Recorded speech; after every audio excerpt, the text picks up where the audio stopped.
Hey coaches, this is Dan. I know I've been told that there's been coaches that are asking if there's a way to change out the wires on the battery packs. There is, and I want to start with the disclaimer that if you're going to do this, buy your own battery packs. Don't attempt doing this with the ones that the district gives you. That way, if you accidentally goof it up, the district doesn't have to buy more battery packs. So buy your own battery packs.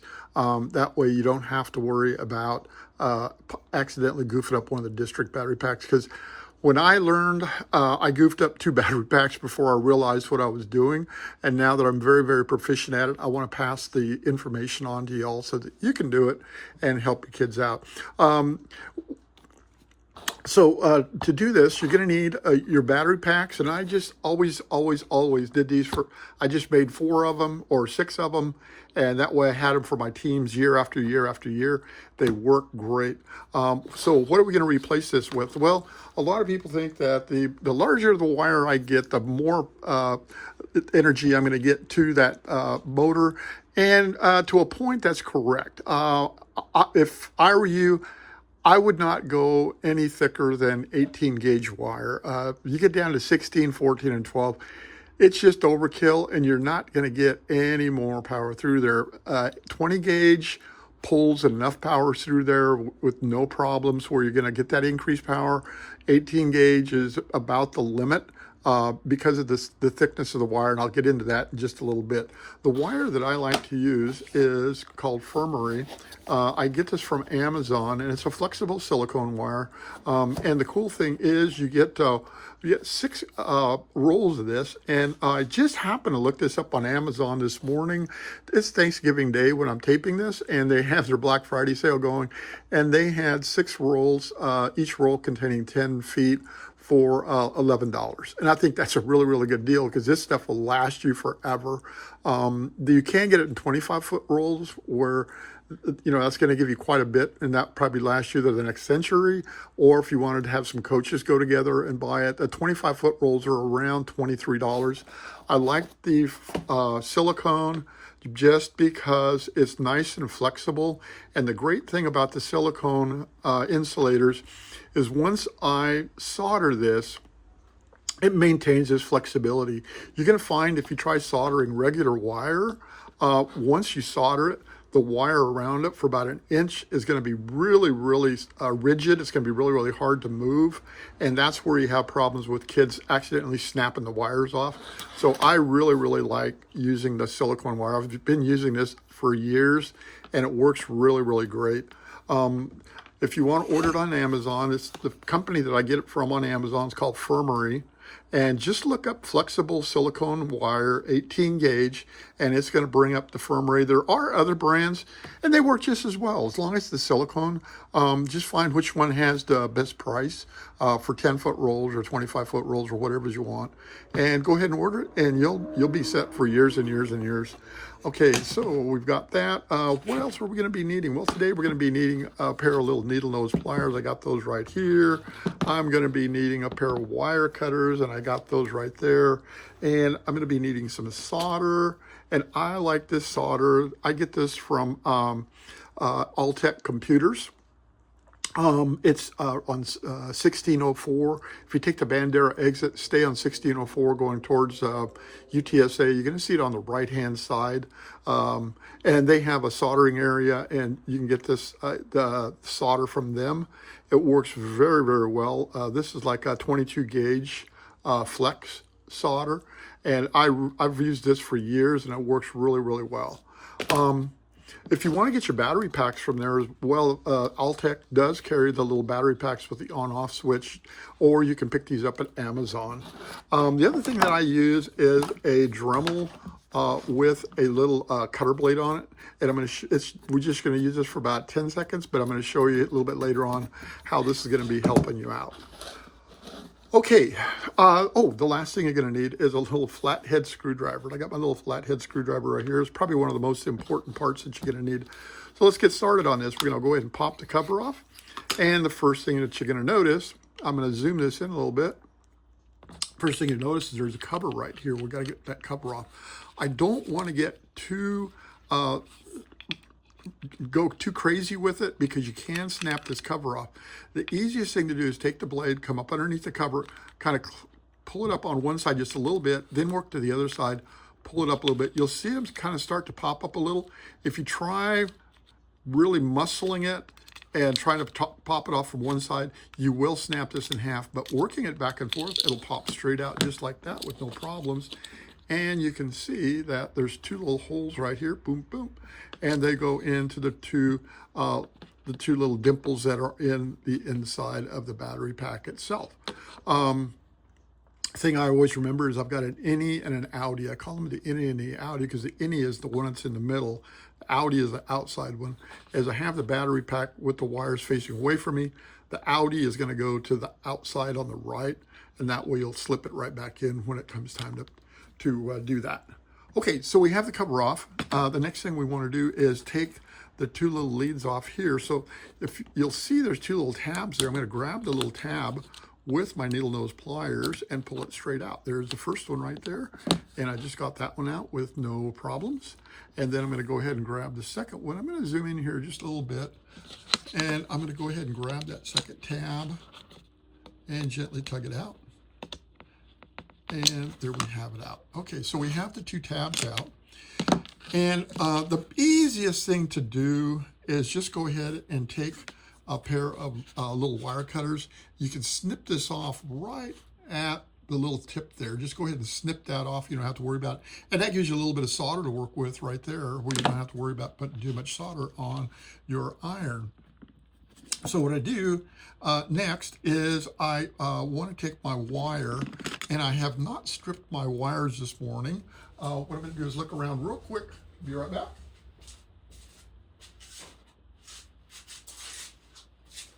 And I'm going to strip this wire off real quick. And once you have your wire stripped, what you want to do is you want to tighten it up just like that. Okay. Then what I do, I'm not actually going to be soldering this morning because I don't want to take up a bunch of time on this video. I'm just going to kind of lead you through it. If you do have questions on soldering, a couple of things you can do. Ask one of your parents if they know how to solder, and they can solder these for you.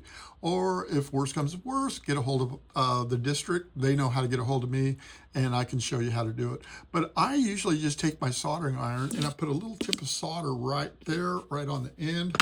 I just go ahead and take it and just put my soldering iron on there, put some on, and it's ready to go. And then that way I can go ahead and solder it here. Now, we have a problem here. I'm holding on to it with one hand.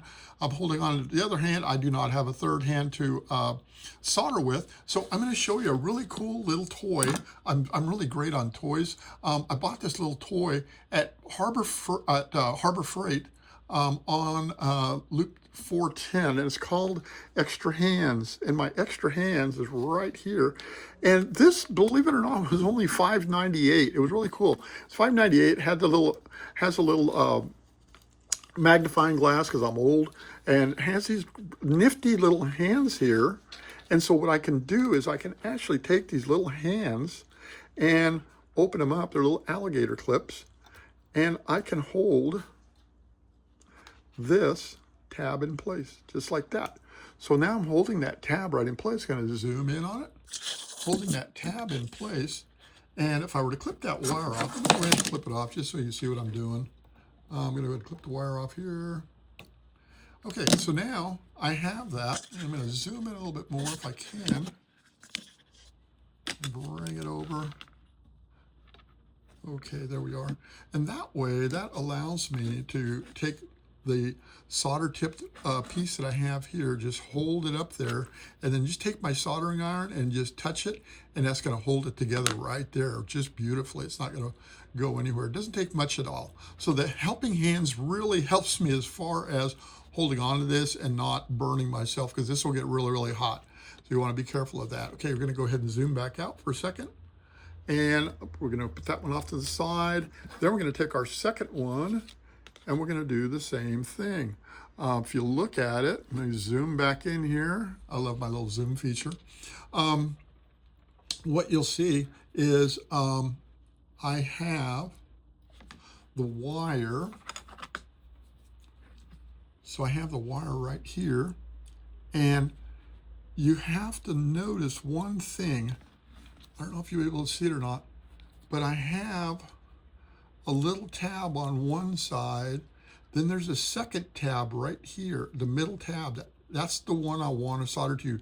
I do not want to touch anything on here, because what it'll do is it'll short it out if you're touching both of them. So I need it to go to the middle one. The other thing you have to be careful of, and this is where you need a sharp soldering tip. Don't get a flat tip, get a sharp tip, because the trick is to come from the back and touch it. Just touch it, because over here, this thing that's soldered holds this little backing piece for the battery. And if you touch it, I can guarantee it's going to melt real fast and this is going to fall off. Then you're going to have to worry about soldering this back on and soldering that. So what I do is I use my helping hands, and I will hold it with my helping hands. And then I will come in with my wire. Now I have it set this way. I actually want to just bring that straight in like that and just touch it. All you have to do, I'm just going to put some solder on the tip here. I just touch it just so that it puts that little bit piece of solder on there, and that's all you need. That's it. Don't go too crazy with it, because you'll have solder all over the place, and it'll short these other sections off. So you can see right there that I need to go to that middle one, and just like I said, just barely touch it, and it should solder right on for you. Once you've done that, then what you need to do is you need to put them back in. Now, when these came out, both of these came out of one little hole right there. Well, if you go with the 18 gauge and the 20 gauge, it gets to be a little bit tight because they're thicker, and I'm not really going to be able to get both of them back out of there, plus trying to make that turn. It's just really, really tough. So what I have found is that I do this. I'm trying to move this. There we go. Now we can see it. What I'm going to do is I'm going to take my Dremel, and you'll see right here there's an indentation that goes all the way around. This part of the indentation right here, I'm going to take my Dremel and I'm going to just cut a little hole right along the edge here. And what that's going to do is that's going to allow that second wire to come straight back out here. So I take that Dremel with the little cutter blade, and I go ahead and just cut in, and it's probably going to have a whole bunch of melted plastic, and you can just take your screwdriver and knock that melted plastic off, and what you'll end up with is something that looks about like, let me see if I can pop it out here. It should end up looking like that. So I cut the little hole right here, and that way I can get that lead coming straight out there and not having to worry about snaking it over here and trying to get them both in. It just does not work well at all. So just go ahead and cut that second hole. All right, and once you've done that, what you can do is start putting everything back together. And on one side, this is the side that has the switch. That's going to go to the right. And if you'll notice on the battery pack itself, there's these little holes right here. I need to get that lead. I need to get that metal piece in between those two holes right there. And so I'm going to go ahead and line it up like so. Pop it straight in like that and push it all the way down onto those. You can't really see the little tabs down there, but there's some little tabs here and on the other side. I wish I had more light, but I don't. You're going to push it on those tabs and push it straight down. You want to go all the way down so that your on-off switch here is flush with the top. So I'm good to go there. And then that way I can bring this wire, that wire will go straight through the hole right here. And then I take the other lead, and we're going to put him back together. Here he is right here. Remember, I haven't soldered it on, so I'm not going to worry about it too much. But again, I'm going to have the little spring come to the inside. I want to go in between the two little indentations there. Still having a little tough time with it. So I'm going to use my needle nose pliers. Bring this up where you can see what I'm doing. Pop it right in there. And then go ahead and pop the cap back on like that. And what you'll end up with is something that looks like that, okay? And so I have the little leads. You'll notice I have one coming out one side, one coming out one side, one coming out the other, and they're nice and neat. That's in there. And I am ready to go. Some people may ask, hey, how much wire do I need? I would go no more than 6 inches is plenty. You're going to find the shorter you can go, the better off you are. And here's why. The longer the path that electricity has to travel through, the less power you have at the end, believe it or not. It's like this. If I wanted to have a race filling 2 buckets of water, and I have a 50-foot hose, and the other guy has a 3-foot hose, they turn the water spigots on, the water's running the same pressure out of both. Believe it or not, the one with the 2-foot hose is going to fill faster than the 50-foot hose. Why? Because it's got longer ways to go. It's starting to lose pressure. And so I just tell people the shorter you can make it, the more power you're going to have coming out of it. And that's the key to the whole thing, is trying to get your your wires as short as possible so you can get the maximum amount of power on. I think that's more important than how thick the wires are personally.